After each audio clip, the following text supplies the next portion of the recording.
Hola, ¿cómo está? Bienvenida, bienvenido a esta su entrevista, como siempre, la entrevista de la semana. 107.5 es el dial de su radio Universidad de los Lagos y por supuesto usted nos ve a través de las pantallas de Lagos TV. Y quiero contarles que antes de presentar a quien me acompañe, que estamos viviendo un contexto de lo que son las metodologías dialógicas, el segundo encuentro, y por eso tenemos acá a nuestro invitado, a quien usted ve y va a escuchar. Él es el doctor Dimas Floriani, doctor en sociología de la Universidad Federal de Paraná, Curitiba, Brasil, y que también participa del posgrado interdisciplinario en medio ambiente y desarrollo y está, reiteramos, en el contexto de esta jornada. Profesor, bienvenido a la entrevista de la semana. Muchas gracias, Marcelo, y con esto saludo a todo el público chileno aquí de la región de los lagos principalmente. Así es, gracias por dentro de la agenda que tiene muy activa y como ustedes percibieron, él habla español muy fluidamente y por eso lo primero que queremos preguntarle, ¿cómo es este vínculo con Chile? ¿Desde cuándo se relaciona usted con este país y ese lenguaje en español tan clarito? Gracias, Marcelo. Sí, tengo una memoria afectiva muy acentuada en relación a Chile, un país que de corazón está en lugar de mi corazón.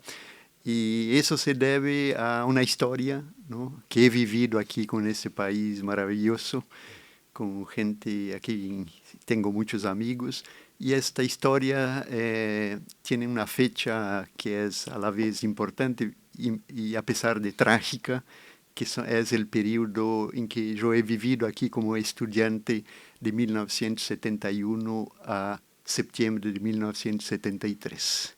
Ah, ok. En ese contexto tan marcado para la historia, para la sociedad chilena, con el golpe militar. Perfecto. Entonces yo en este periodo en Brasil ya vivíamos una dictadura, ¿no?, en los años 70 muy dura. Entonces yo era opositor a la dictadura y me vine a refugiar en Chile, ¿no?, que es en su himno dice el asilo contra la opresión, ¿no?, una letra muy significativa y que desafortunadamente después fue violada, ¿no?, por la violencia del golpe militar.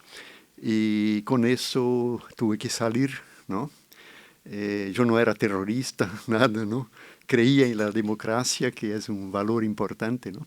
Y tuve que salir de Chile y me viví 10 años en exilio en Europa después. Y he vuelto a Brasil, ¿no?, afortunadamente ya en el periodo de la democracia.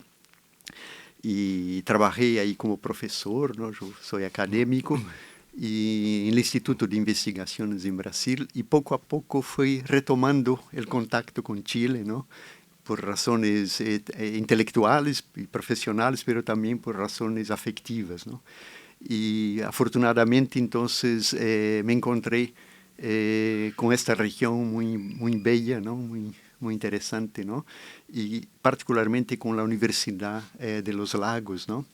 Y en el CEDER donde yo aporté un poco de mi experiencia, pues en Brasil yo actúo en el posgrado en un programa interdisciplinario en medio ambiente y desarrollo, como usted ha Sí, señalado, ¿no, que Marcelo? usted nos decía Claro. acá. Y hay desde 2007 que mantengo convenios como profesor Mm. invitado y visitante a esta región, ¿no?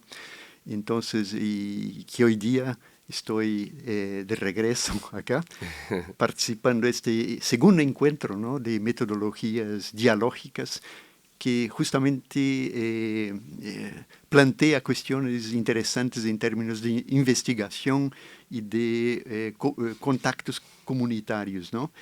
Aquí es una región muy rica, muy fértil en términos de una población, una diversidad étnica interesante, ¿no?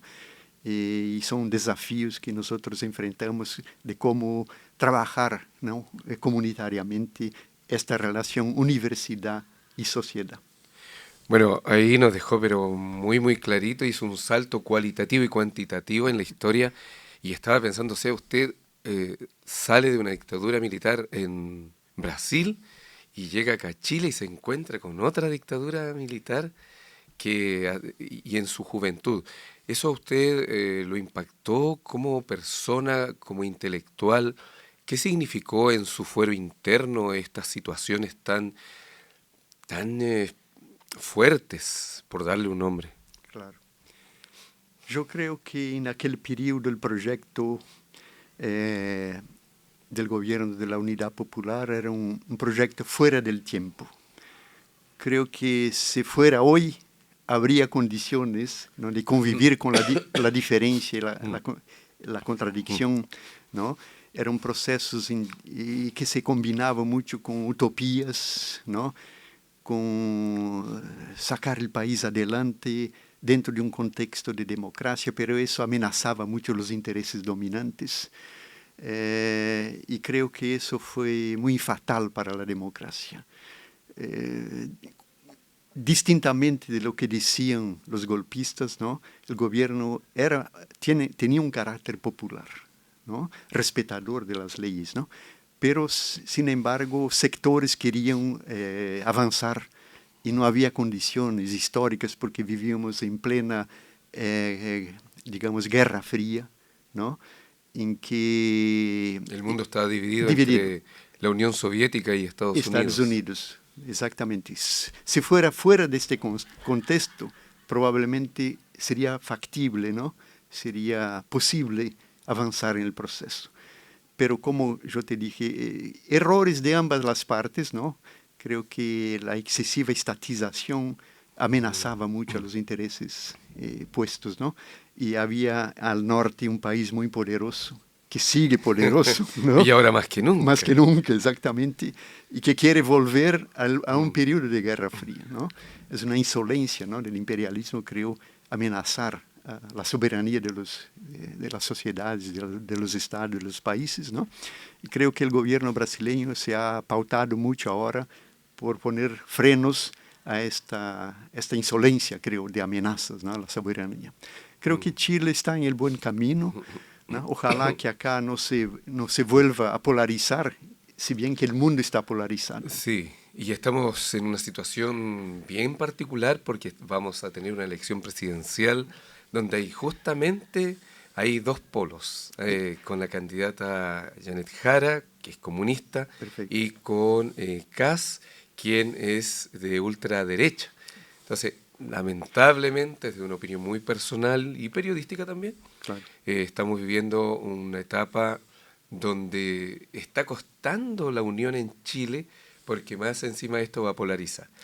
Y profesor, pero mire, Claro. es como usted es una fuente de conocimiento y de experiencia, podríamos irnos por muchos temas. Exacto. Yo lo quiero sí llevar ahora, antes de que hablemos o ahondemos en lo que usted vino a hacer acá, a las metodologías dialógicas, para quienes escuchan y lo ven, a que sí nos cuente un poquitito de esa parte más emotiva que lo vincula a Chile.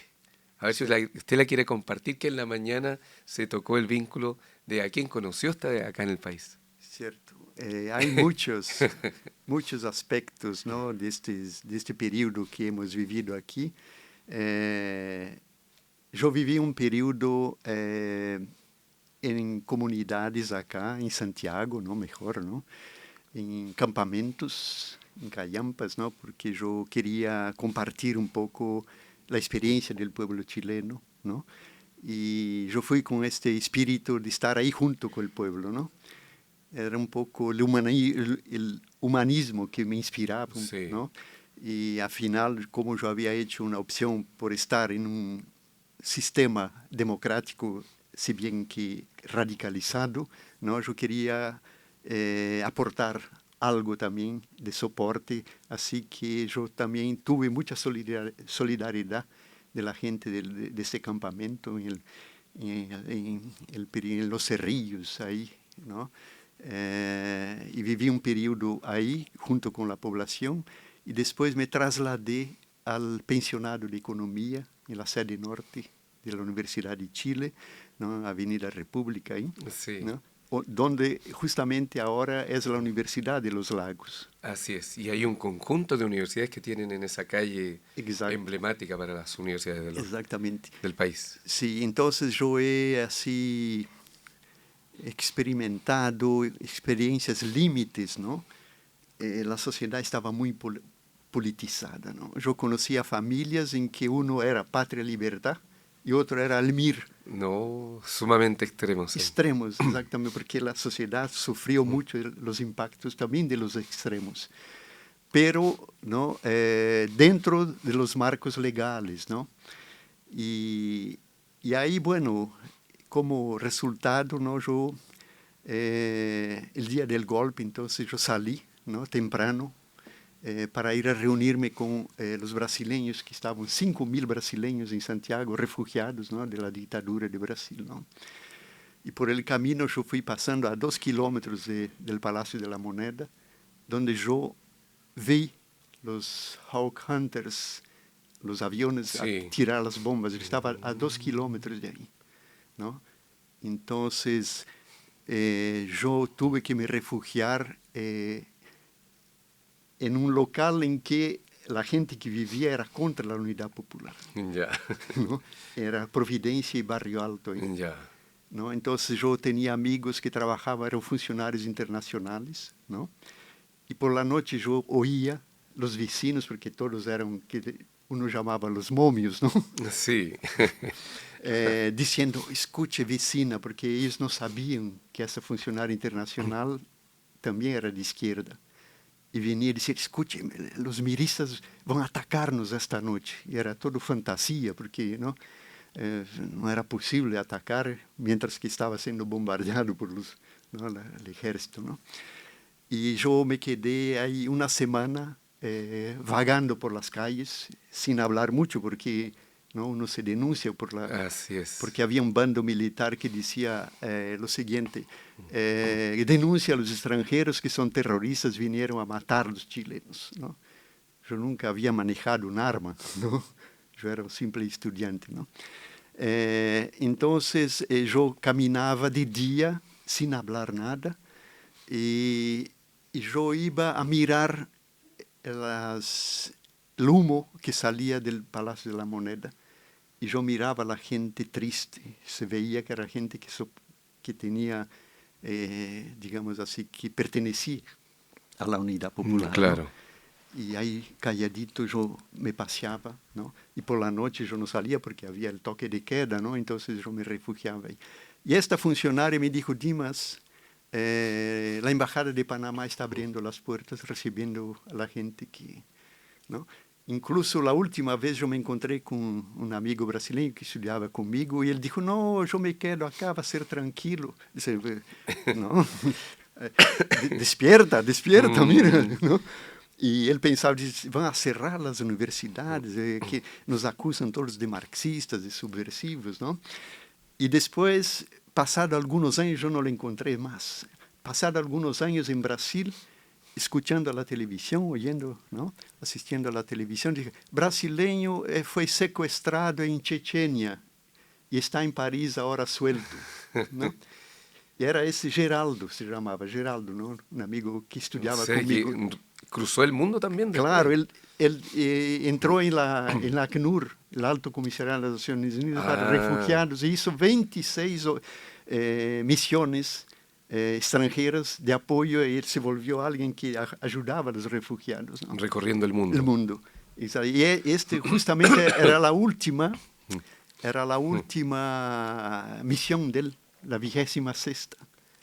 Y justo tuvo el azar, pero después fue libertado. Entonces, historias que percorren el mundo. Y, profesor, lo voy a interrumpir porque nos queda no tanto tiempo, pero es fascinante escucharlo, me imagino, para las personas que están, sobre todo con la radio, pero también para quien lo ve. Qué distinto es leer la historia que nos pasó acá en Chile, sobre todo los que éramos muy pequeños en ese entonces, a escuchar el relato así tan vivencial que parece casi una película, pero que en ese momento no tenía pero nada de película favorable, donde estaba en juego la vida y la muerte. Claro. Yo le quiero hacer una pregunta. ¿Cómo estas experiencias de vida, esto de haber vivido en un campamento, en una población, como se decía, callampa, para vivenciar todo lo que usted estaba estudiando, cómo ha contribuido en su formación no solo especializada, intelectual, sino integral. ¿Cómo ha contribuido esto en usted? Además de impactar, o por cuenta de haberme impactado tan fuertemente, yo pasé casi 10 años en Bélgica después, ¿no? Pero nada sustituyó, reemplazó los 2 años que he vivido en Chile. Fue una experiencia marcante, ¿no? Me marcó, porque en Europa no pasaba nada, ¿no? Entonces ahí era un convento posmoderno, ¿no? Y mientras que acá era una lección política, social, existencial fabulosa. Cuando regresé a Brasil, yo y mi señora, que la encontré justamente en la Embajada de Panamá, ¿no? Es una uruguaya, ¿no? Nosotros resolvimos crear una institución, una ONG, llamada Casa Latinoamericana, justamente con un doble sentido, uno humanitario, ¿no? De abrigar gente que también todavía vivía en dictaduras en América Latina, ¿no? Nosotros recibimos muchos chilenos incluso en Brasil, ¿no? Argentinos, uruguayos, ¿no? Eso en comienzo de los años 80, ¿no? Y esa era una función. La siguiente función era promover cursos para entender la cuestión de América Latina, cursos de formación y congresos y debates, ¿no? Entonces, eso, durante 30 años hicimos esto. Entonces, Gran parte de la vida. de la vida. Y eso nos marcó, América Latina y Chile nos ha impactado positivamente también en ese sentido. Bueno, yo me imagino que usted todo esto lo habrá plasmado en libros, Sí, textos, y a la vez preguntarle, dentro de todo este contexto de ese vínculo con Chile, ¿qué opinión tiene usted de este segundo encuentro de metodologías dialógicas? Usted las va a vivir plenamente durante todo el transcurso de los días, y, y con qué usted se queda de lo que usted entregó o va a entregar. mira, creo que nuestra historia de vida no hay como eh, eh, descartar, ¿no? Afastarse de lo que uno fue recogiendo a lo largo de la existencia de la vida, ¿no? Y en un cierto sentido uno busca traducir todo eso a nivel entonces académico, porque yo también soy investigador, ¿no? Soy profesor académico, ¿no? Y eso demuestra que una dimensión ética también de la investigación, de la función social de la ciencia, ¿no? De que nosotros trabajamos en una perspectiva de una ciencia pública y democrática, ¿no? Y como América Latina es un continente muy desigual, ¿no? Caracterizado por una heterogeneidad, ¿no? Que la CEPAL, la escuela de la CEPAL llama de heterogeneidad estructural, por su pasado colonial, por su pasado esclavista. También Chile no tuvo esa experiencia esclavista, ¿no? Pero la gran parte de los países tuvieron, ¿no? Así es. Y colonial, ¿no? Seguramente, ¿no? Y de un capitalismo dependiente, ¿no? Capitalismo periférico, ¿no? Y que sufre entonces las contradicciones del sistema, ¿no? Es un sistema que produce mucha marginación social, ¿no? Entonces, las metodologías dialógicas está mirando hacia esa desigualdad, ¿no?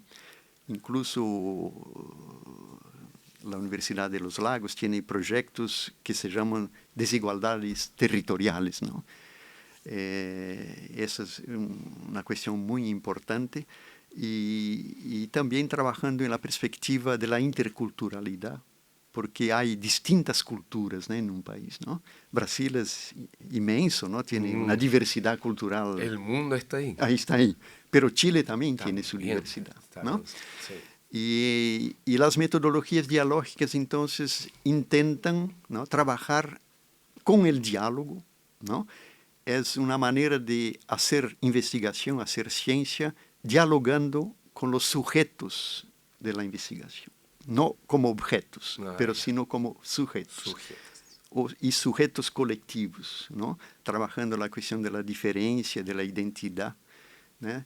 de los planteos estratégicos, de las aspiraciones sociales que esa gente que es marginada también, que llamamos los subalternos, ¿no? Respecto a un sistema de poder, porque se trata también de una simetría de poderes, ¿no? Poderes desiguales entre esos sectores marginados o invisibilizados, como decimos, ¿no? Y tratamos entonces de primero entenderlos y traer sus aspiraciones al interior entonces de nuestras investigaciones para pensar en políticas públicas que lleven en cuenta sus necesidades. Un poco resumiendo. Ok. No, muy, pero muy claro. Bueno, nos gustaría conversar con usted horas y horas. Nos faltó tiempo para analizar el fenómeno de Estados Unidos, esta hegemonía brusca, prepotente, Claro. que ya no tiene parangón, pero sin duda vamos a tener otra oportunidad, profesor. Perfecto, Así que Marcelo. quería agradecer al profesor Dimas Floriani, entonces, doctor en Sociología de la Universidad Federal de Paraná, Curitiba, Brasil, quien también trabaja en el posgrado interdisciplinario de Medio Ambiente y Desarrollo y quien vino acá a la Universidad de los Lagos en el contexto cierto de este segundo encuentro de metodologías dialógicas, pero con un vínculo de intelectual y de corazón con Chile. Así que gracias, profesor, por darse el tiempo y por imbuirnos. Yo me imagino para ustedes también, que lo escucharon, que lo vieron, imagínense yo que estoy aquí al lado de su sabiduría, que tiene mucho que ver con la visión integral de este ser humano, ¿cierto? Que tanto los sabios antiguos decían, un hombre completo, un ser humano completo. Así que muchas gracias, profesor, por Yo que, estar en la entrevista. yo que quero agradecido y dejo un saludo al pueblo chileno, principalmente al pueblo que vive aquí en esta región maravillosa que es la región de los lagos. Muchas gracias. Gracias a usted. Y usted lo escuchó, lo vio a través de esta línea editorial de traspasar el conocimiento más allá, ¿cierto?, de un aula, de una especificidad intelectual, a través de la vida, de la integralidad. Los grandes temas a través de los grandes protagonistas, la entrevista de la semana. Nos vemos. Chao, chao, que esté bien. Muchas gracias, profesor.